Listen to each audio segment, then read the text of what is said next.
अब अपनी रूह को जरा और कस लो, क्योंकि अब उस साइकिल वाले मसीहा की बात हो रही है जिसने महलों के सिंहासन को जमीन पर ला पटका। दुनिया के सबसे बड़े लोकतंत्र में एक अकेला आदमी साइकिल पर सवार होकर निकला, और जब वह रुका तो भारत के सबसे बड़े राज्य का मुख्यमंत्री उसके चरणों में शपथ ले रहा था।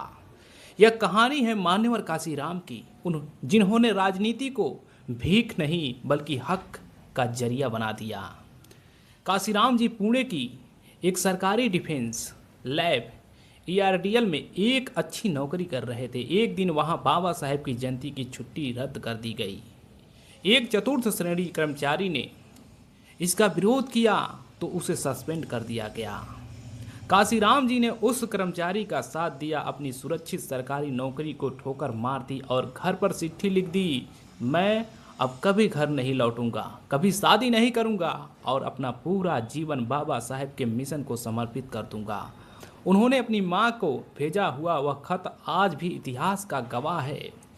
काशीराम जी ने एक किताब लिखी, चमचा युग। इसमें उन्होंने वह कड़वा तर्क दिया जिसने दलित पिछड़ा राजनीति की दिशा बदल दी। उन्होंने कहा कि बड़ी पार्टियों में जो हमारे समाज के नेता बैठे हैं वे असली नेता नहीं बल्कि वे चमचे हैं। वे अपनी पार्टी के मालिक की बात मानते हैं, अपने समाज की नहीं। सावधान, उन्होंने नारा दिया कि अपना नेता खुद चुनो, अपनी पार्टी खुद बनाओ। उन्होंने बहुजन शब्द को एक राजनीतिक ताकत बना दिया। पेन की ताकत बनाम वोट की ताकत। काशीराम जी जानते थे कि सिर्फ धरने प्रदर्शन से काम नहीं चलेगा। उन्होंने बाम से बनाया कर्मचारियों का संगठन, फिर DS4 और अंत में BSP। उन्होंने साइकिल से लाखों किलोमीटर का सफ़र किया। वे कहते थे कि पहला चुनाव हारने के लिए लड़ो, दूसरा चुनाव हराने के लिए और तीसरा जीतने के लिए।